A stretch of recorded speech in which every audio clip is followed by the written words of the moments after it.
Thank you so much for your time today. I'm sure it wasn't easy. So you're home now? Yes, we drove back pretty much after the game. We went back to the hotel, packed our stuff up, and drove home. So we got in at Lake Mary Little League Field at about 10 p.m. Okay. Um, you know, how are you doing today? Good, good. After what happened last year, and that whole speech I had in the dugout about it was written, and things happen for a reason. You understand that obviously this happened for some type of reason, and you just hope that the reason materializes sooner than later so that I can see it. Maybe one of the boys needed it on the team to fire them to do something big in baseball or just in life or as a father, as a businessman. Or maybe it's for me. Maybe it's for Kyle. We just don't know yet. We don't know Mhm. yet, but we know that the loss is needed. Or maybe it's just like 2 years ago when it's needed for next year's team to light the fire under them to work a little bit harder to get over the hump again. Mhm. I mean, this was a fantastic team. What are you going to remember about this group of boys you coached? I mean, they were, like you said, they were fantastic. They were great. I'm just going to remember the memories, the car rides. Like that's the best part is when you're up there in Georgia and we get that van. You get that van and the boys are yours. They're yours. They're not with their mom and their dad. They're with you. They're with each other and they're bonding and they're making lifelong memories. So that's the coolest part of this whole thing. How would you describe, like, what kind of adjectives would you use to describe this team? I mean, exceptional, right? Those kids hit well, so well, and they played flawless defense. I don't even think we made an error, and they were just so good, and they were prepared, and they were disciplined. It's just it wasn't our turn. It was Irmo's turn, right? Irmo's turn, and you see the numbers. We gave up 4 runs from States. I think we gave up like 9 total going into that game, and we give up 5 in the last inning. Who believes that? And we only walked 2 to 3 guys up than Georgia at all. And when we walked 4 in the last, and you know, you teach no walks. You don't want to give up free 60s, but in that moment, and I think I said it a lot to you guys is they're 12, 11, and 12-year-old kids, and when you call their number, sometimes they got it, sometimes they don't. And obviously, as coaches, we've got to come off quicker. Maybe go to a new guy, but I think everyone did what they were supposed to do, and it wasn't our year. It just wasn't our year. You know, you as coaches are crushed in that moment, but then you have 12 boys, who put this as their goal. What were some of your messages to the kids afterwards, and how difficult was that? Because I'm sure you see your team of boys just, bawling afterwards. Right.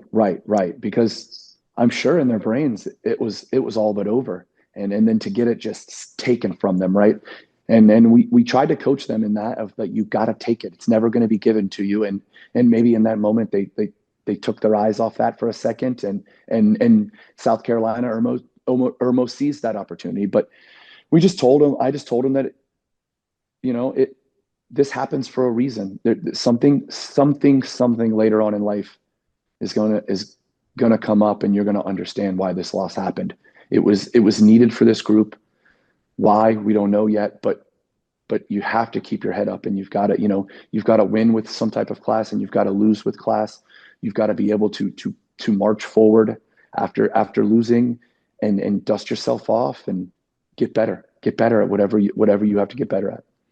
The thing that strikes me about this team was, last year's team was so much fun to watch. One, because they were good, but because of the way they carried themselves, because of their behavior, the way they represented the area. It felt like the same thing with these kids, too. How proud are you of what they were able to project about Lake Mary Little League this summer? Right. I mean, extremely proud. All of us are. Me, Kyle, and Wes. We're so proud of these boys and the way they handled themselves because they did. It was tough, and they were crying, but they dusted it off. They cleaned their eyes up, and they went and they clapped hands, and they told those kids great game because they did play great. They played great. So I am so proud of them and how they handled this defeat, and it hurt them for a bit, but I drove 5 or 6 of them back on the bus, and they were back bonding, and playing games together and just having a good old time. And that's what this is about, right? This is about those memories with each other of just being 12-year-olds and bonding with your teammates and having fun. And these could be friends for life. These could be Yeah. friends for life. You never know. And they could keep playing together. They could play together in high school. They could end up going to the same college together. So now they know each other and they can trust each other. They can trust each other in wins and they can trust each other in defeats. Yeah, for sure. I mean, yesterday we covered a watch party in Lake Mary, and kids from last year's team were there rooting you guys on, watching. They made it a point. I mean, it seems like your organization has really become a family. Is that right? Yes, 100%. That's exactly what's happening. And you come together, right? You come together in wins, and you come together in these watch parties and these kind of family affairs to where you get together and you get to cheer on your hometown team, and they've now all bonded. And yes, we go through a season and we compete with each other and we win and we lose, and there's champions and there's runner ups, and it hurts. But at the end of the day, when it comes to the All-Star season, we are one. We are coming to try to make this journey as long as possible for each other, and we support each other in everything we do. And you see it, right? These girls are still fighting. They're in that losers bracket just like the boys did last year, and they are grinding this thing out. And they're I think they get a day off today, so maybe they're in the losers bracket final of the purple or gold bracket, whichever one it is. They're right there. They're knocking on the doorstep, and now it's all eyes on them. Now we turn our energy and our effort and our support to these girls because we want Lake Mary to win. Absolutely. My final question is just how resilient is Lake Mary Little League? I mean, you guys won it all last year, close this year. I mean, that doesn't happen. Right. It's so difficult. You've got a totally brand new team of kids this year, and you were still that good. I mean, what is it about this program that could have sustained success? I mean, we have a great board of directors that are doing what's necessary to put coaches in place and in picking these all-star players, and then the coaches, right? All these coaches are here to make these kids better, to develop them, and to make them understand that winning can be the outcome of hard work. So that's where we are right now, and obviously the exposure and the winning, it brings eyes to Lake Mary, and when people end up moving to the area, they want to see what Little League's all about. Little League's got a stigma of volunteer coaches, of guys that aren't very good, and that's just not always true. And and and to anyone listening to this, yesterday is a testament to anyone can win in any moment in Little League. Nothing is given to you. Hard work and resilience and being relentless and doing everything doesn't just guarantee you a victory.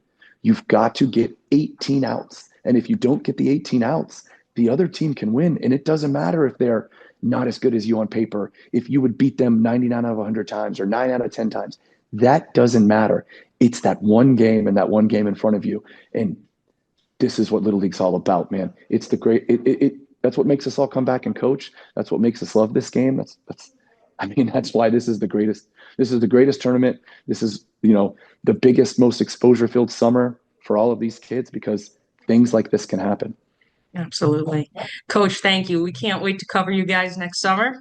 Can't wait to see where these boys go in their baseball journeys and education journeys and all that good stuff. But Right. hey, thank you. Thank you so much for being so good to us. Yeah. Really appreciate your availability and bringing us on board because, us here at the station have had a blast following you guys for the last 2 summers and something we'll never forget. Yeah. And I appreciate you guys following us and giving us exposure. Obviously, without you guys, maybe some of this talent doesn't come in here and these people don't even know that there's a Lake Mary Little League around that's very good. So we appreciate that. And we're not done, right? We've got more years to come. We've got kids in the backlog at 11-year-olds, all-stars, 10-year-old all-stars waiting for their opportunity. So Lake Mary will be back. We will be back. We'll dust ourselves off. We'll make the adjustments and we'll be there again. Awesome. Thanks, Coach.